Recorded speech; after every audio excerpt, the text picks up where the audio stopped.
Another game in La Liga and another 2 points being dropped. Barcelona draw 1-1 against Valencia at Mestalla in a very difficult, tight game, but one which I think was certainly winnable. So in this video, we'll take a look at those things I think Valverde should have done to try and push a little bit further and nick those 3 points.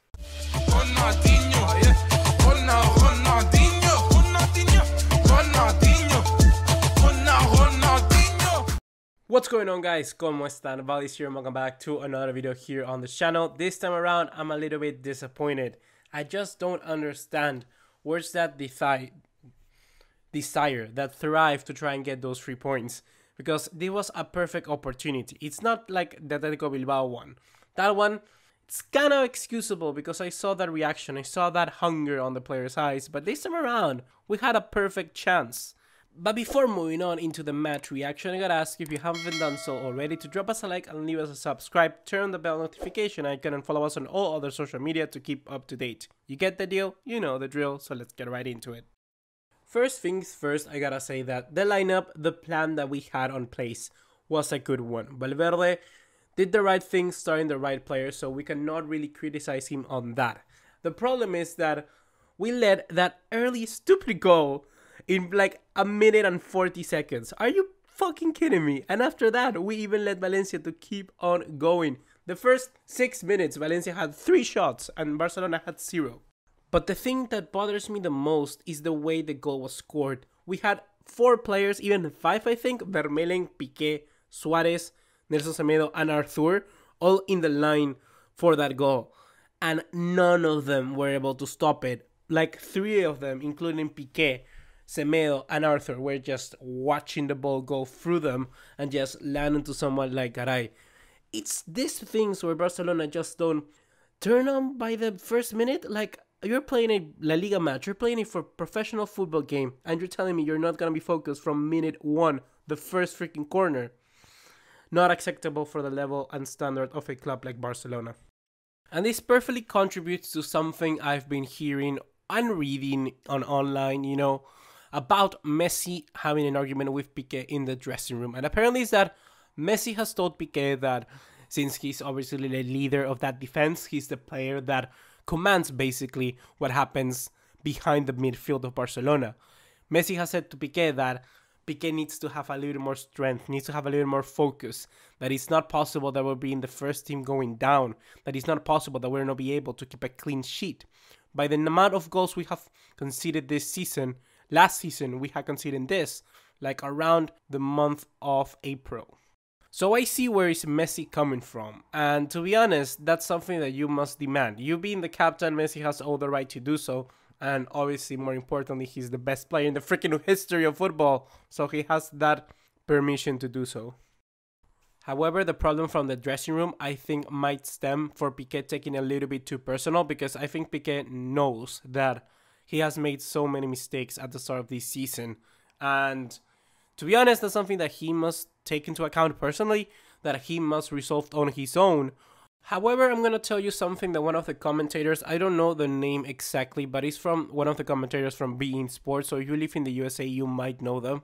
And one of the two made a very good point, saying that Piqué hasn't had like rest from the start of last season, which to be honest can certainly show why he may be having this at the start of this one, but it's just no argument at all to say that Piqué should be making these mistakes. Like, people like Messi don't get rest at all any time of the year. And we're talking about a player that delivers every single minute, every time he plays. So Piqué cannot be excused by that, but I just thought it could be a food for thought.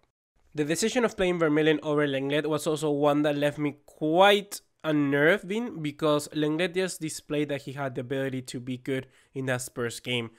Some people I've read in the comments saying that Lenglet is shit. And to be honest, you didn't watch the Spurs game. He saved our asses.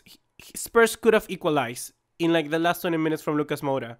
And Lenglet made an interception that was as key as any save Ter Stegen made throughout those 90 minutes. So let's give credit to the Frenchman, please. But after that, to be honest, our plan just completely shifted, because Valencia and Marcelino were just gonna say, you know what, we're gonna lay back, relax, defend with 11 men on our freaking box. Okay, 9. And trying to hit you on the counterattack. And to be honest, that was scary. It's not possible that for a team like Barcelona, we are going down and behind on games like this early.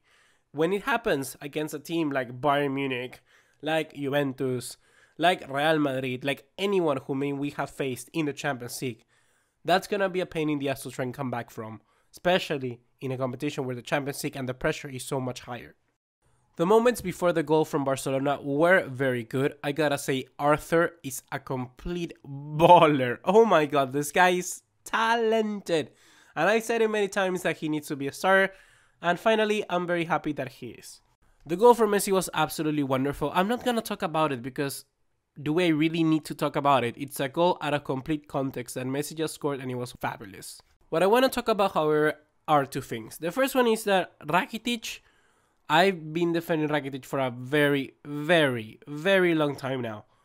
But I don't know what's happened after the games of Leganés and Bilbao where I just don't see his straight right now. I think that in a game like this, where strategies has been completely thrown out the window, I think that somebody like Rakitic could have been easily substituted. We are not going to have Valencia pressuring on our side. We are not going to have Valencia playing on our side of the pitch. What we are going to need to do is break through those defensive lines, and Rakitic, to be honest, is not very good at that. Valverde has to stop sticking around with the veterans. The veterans are just players, the same as Rafinha, the same as Malcolm, the same as somebody like Dembele. We need to bring those players to change the game. That's why we bought them. And if Valverde wants to send a message to the sporting of directors or the board, this is not the way to do it. The best way to show somebody that you don't like what they have done with your stuff, especially with the team Valverde needs to manage, is by using what they gave you and just showing that you can do it better. That's the right attitude, and Valverde, to be honest, in that, he's not being good at all. There is no point in chasing a game in the 82nd minute just when you bring on Dembele and Rafinha. There is no point in that. We need to do that much earlier. We are the only freaking team I've seen this season of a match of football that we've not substituted somebody earlier than the minute like 78th. We see teams like Bayern Munich, Real Madrid, teams like Juventus. Even today, we saw Liverpool, Manchester City. Guardiola, it's not freaking scared of taking somebody off like Agüero and bringing on Gabriel Jesus because he knows what it means to try and push for those 3 points. So Valverde, please, try to make substitutions earlier. That's the key to try and win a game. There is really only some few things we must improve, and some things which are very realistic for the future, like the defense that can improve, and pushing for the signing of a new center back in the summer transfer window. After seeing what Vermeulen and Piqué has done, I'm certainly a big fan of it. With that, we could fix ourselves not trying to go behind in games. But then, if we do, we need to be able to react and bring on those substitute players to try and change the game. New pace, new tempo, Rafinha, Malcolm, Dembele. Those 3 names could really have changed the game against Valencia. And we just saw 2 of them, but very, very, very late.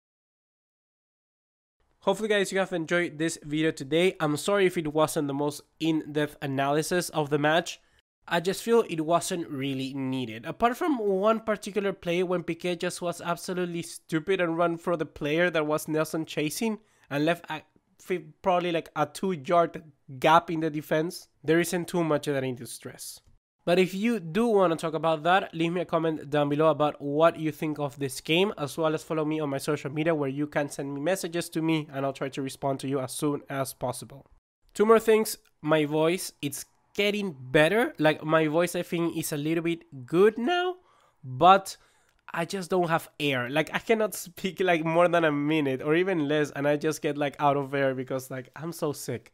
But if it sounds like it's really fluid on the video, it's the magic of editing. I promise I'll try to get better for the next video, but for now, we gotta deal with this raspy voice. And secondly, my new camera may be arriving around Tuesday and Wednesday, so this videos like this will continue for probably 3 more days. And then we'll return finally to the videos of the face cam and photos, like, you know, the mixture which makes my channel my own. My personality is shown there. So I'll try to come back as soon as possible as I can with those videos. But for now, that's all I have for you for today. So see you in the next one. Take care. Ciao.